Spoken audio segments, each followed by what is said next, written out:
Coba kita refresh. 14 cm. Coba kita deketin. 9 cm, jauhin. 26 cm. Nah, cuma agak repot juga kalau kita harus refresh begini. String ini harus kita kompres dulu tanpa spasi. Copy, kita buka teks kompresor. URL-nya ntar saya taruh di deskripsi. Compress text, paste, outputnya seperti ini. Tinggal satu baris saja. Ini kita copy. Web server akan mencari dalam directory slash ada file index.html nggak. Kalau ada file index.html, web server akan menulis balik 200, code-nya, baru type-nya, teks HTML. Selanjutnya file yang mau dikirim, index.html.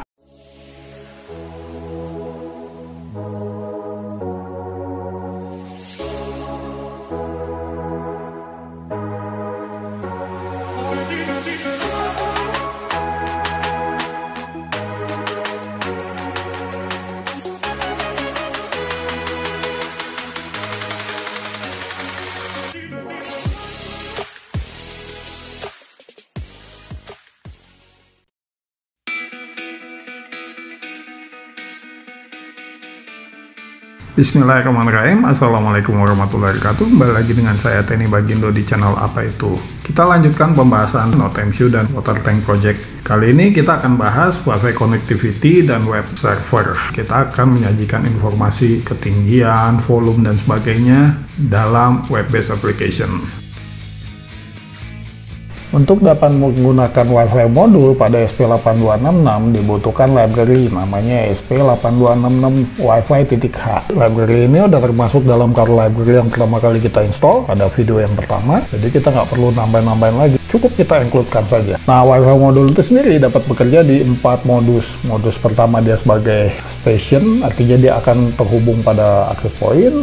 Yang kedua sebagai access point. Yang ketiga gabungan antara access point dan station, jalan dua-duanya, biasanya jadiin router. Yang terakhir Wi-Fi off. Wi-Fi off ini maksudnya kita matiin Wi-Fi modulnya. Biasanya digunakan kalau kita bikin program yang offline buat hemat energi, radionya kita turn off. Nah, tentu kita perlu SSID dan password, baru kita jalanin Wi-Fi-nya. Kita langsung aja. Nah, ini cara menyertakan library-nya. Perintahnya include, nama library-nya kita tulis di belakangnya. Terus kita bikin dua konstan karakter, namanya SSID dan password. Kita simpan SSID dan password. Di setup seperti biasa, kita bikin serial communication. Kita jalankan Wi-Fi-nya dengan perintah Wi-Fi begin, parameternya SSID dan password. Sampai sini dia otomatis connecting. Kita pengen tahu IP-nya berapa, apakah Wi-Fi-nya udah connect. Perintahnya adalah Wi-Fi status. Jadi fungsi Wi-Fi titik status akan mengeluarkan statusnya. Seandainya Wi-Fi-nya sudah terhubung, statusnya jadi well connected. Well connected itu nilainya 3. Nah, di sini kita bikin while loop. Selagi statement ini benar, lakukan yang di dalam. Wi-Fi status tidak sama dengan 3. Artinya Wi-Fi-nya nggak connect. Perintah ini dieksekusi baris per baris, kita delay setengah detik, habis itu kita print titik. Terus dicek lagi, Wi-Fi-nya masih tidak connect nggak? Oh, masih tidak connect, berarti statement ini benar. Lanjut, print titik-titik aja selagi belum connect. Nah, begitu connect, statement ini jadi salah. Otomatis dia keluar dari while loop. Itu kita print Wi-Fi connected, IP-nya kita tulis. Untuk menampilkan IP, perintahnya Wi-Fi local IP. Kita save, compile, upload. Ini udah kita hubungkan ke COM3. Sudah selesai, kita buka serial monitor. Kita reset, tuh dia print titik-titik-titik selagi belum connected. Nah, sekarang dia print IP-nya 2102. Nah, kita ping aja. Ping. Dia sudah terhubung. Cuma kalau kayak gini, agak repot kan kita mau bikin web server. Kalau IP-nya dari DHCP dan tiap koneksi ntar IP-nya berubah-ubah, kita bikin static IP. Jadi kita perlu IP address pertama buat interface-nya, gateway, DNS, satu lagi subnet. Bagi yang nggak tahu, untuk ngecek IP address itu di mana, di sini.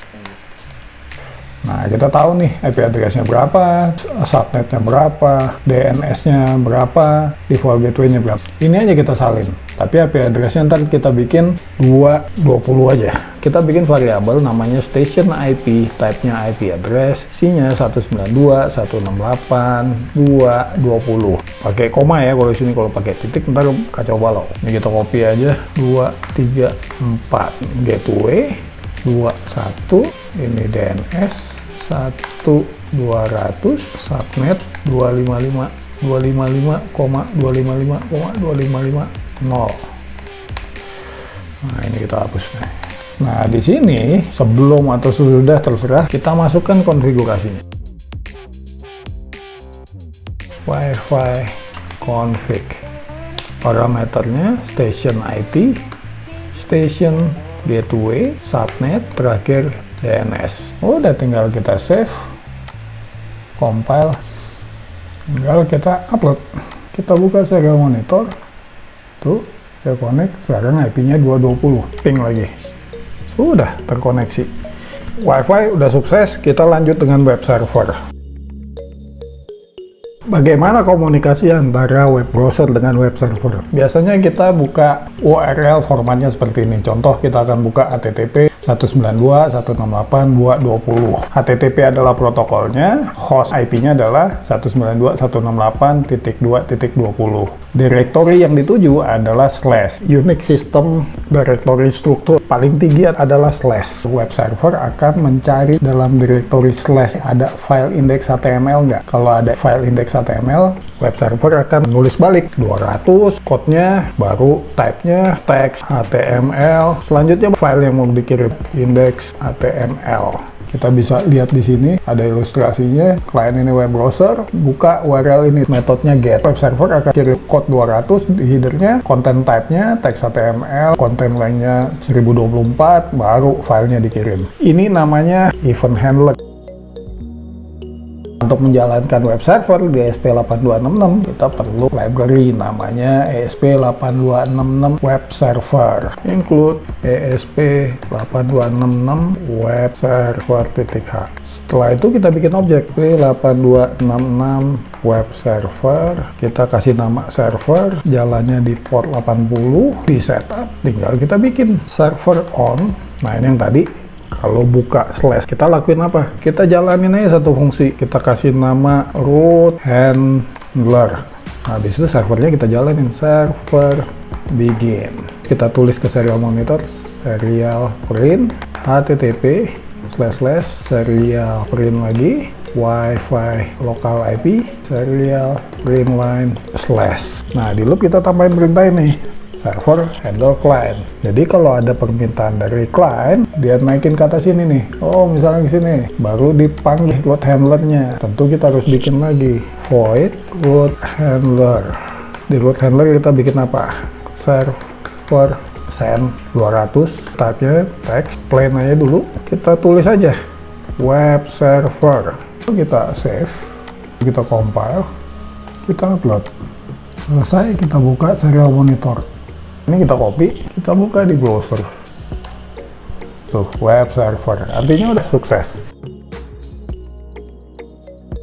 Di sini yang kita kirim adalah text plain, isinya string web server. Kali ini yang kita kirim bukan text plain lagi content type-nya, tapi HTML tag. HTML, body, H1, P, duration, P, distance, body, HTML. String ini harus kita kompres dulu tanpa spasi. Copy, kita buka text kompresor. URL-nya ntar saya taruh di deskripsi. Compress text, paste, outputnya seperti ini. Tinggal satu baris saja. Ini kita copy, kita balik ke code kita. Di bawah IP address kita tambahkan variabel declaration, tipenya string. Kita kasih nama page. Isinya adalah teks yang kita copy tadi.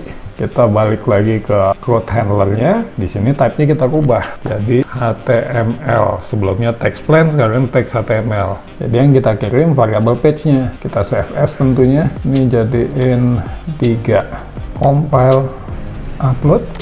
Kita buka serial monitor. Kita copy URL-nya. Paste.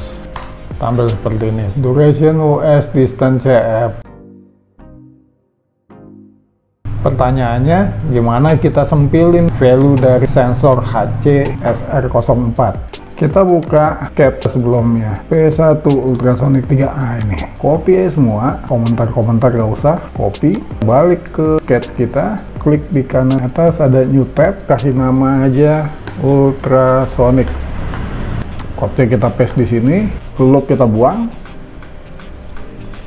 Float distance, returnnya distance. Void setup kita buang. Kita mulai dari atas. Konstante, trigger, echo pin, SOW nya kita cut. Kita taruh aja di bawahnya IP address ini. Kita balik lagi, pin Ini kan harusnya di setup, tekan sensor fit. Jadi kita punya dua fungsi, duration WS type-nya long, satu lagi distance CM type-nya float. Sekarang kita balik ke HTML kita. Di duration ini kita sempilin angkor, kita kasih nama duration. Nah, terus di sini kita kasih angkor lagi, sekali lagi distance. Ini kita copy, baru kita kompres. Hasilnya seperti ini, kita copy, kita replace page tadi nih. Ini kita ganti. Di root handler kita bikin satu variabel type-nya string, namanya str, sama dengan page. Berarti yang kita kirim bukan page tapi str. str-nya kita manipulasi.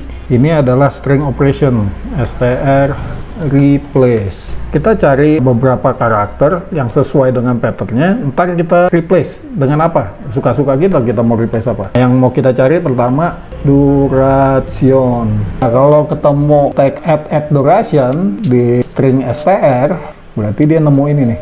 Kita ganti dengan duration US, parameternya trigger echo. Cuma permasalahannya duration US ini kan bukan string, type-nya long. Kita harus konversi dulu ke string, kasih conversion operator kayak gini. Nah, dengan demikian text add duration akan di replace dengan value duration US. Ini kita copy lagi, kita paste distance, nama functionnya distance cm. Tinggal kita save, compile, dan kita upload.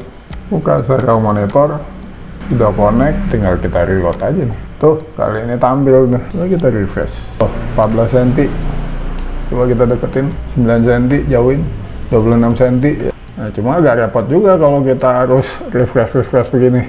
Otomatis semua page ini akan di reload. Misalkan ada gambar, ada segala macam, nah semuanya di reload. Gak efisien. Bisa nggak value-nya ini aja yang kita ambil, sisanya nggak di reload? Kita bisa gunakan Ajax.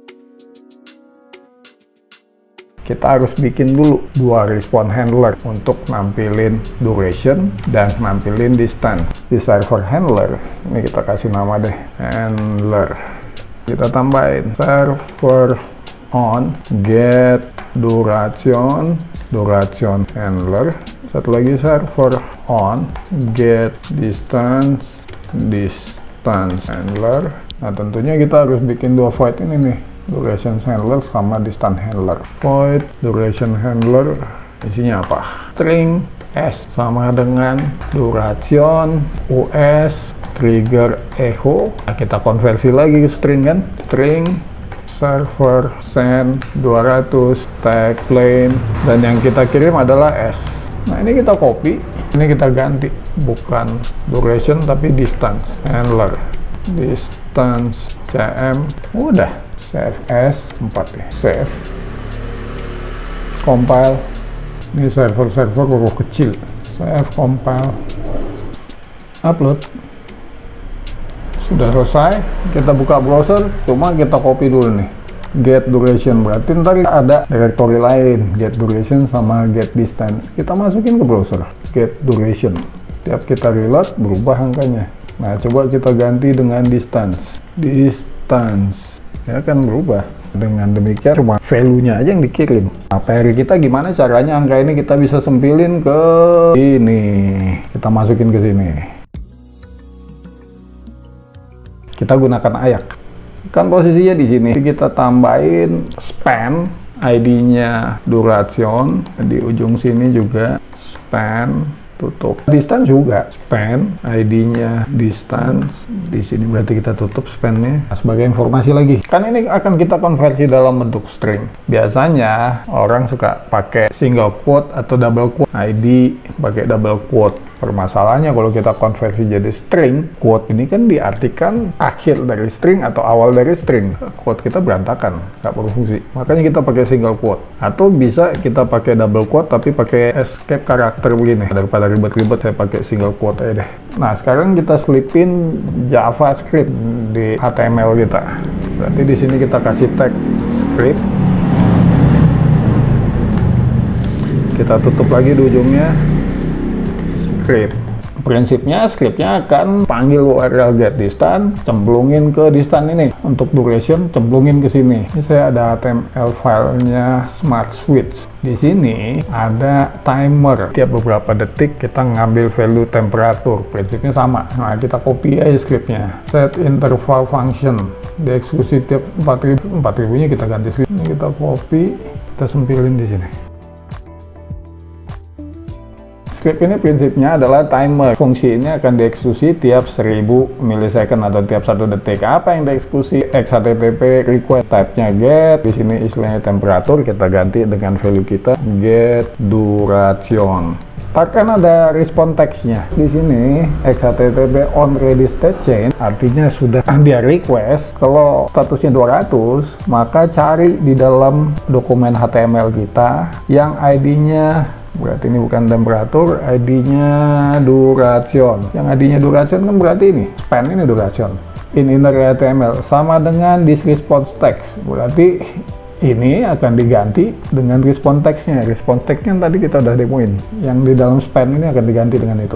Nah, ini kan baru duration. Kita copy lagi. Bisa sih jadiin satu di dalam, memang saya males.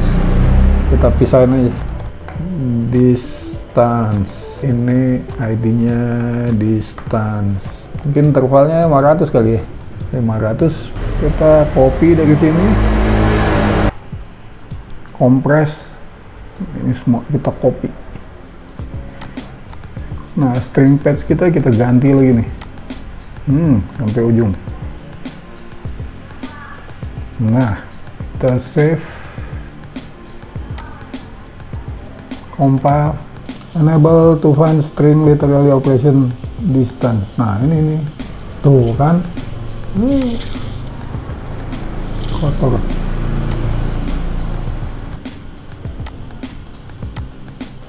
Upload, buka serial monitor. Nah, udah connect, kita refresh, tuh dia otomatis berubah.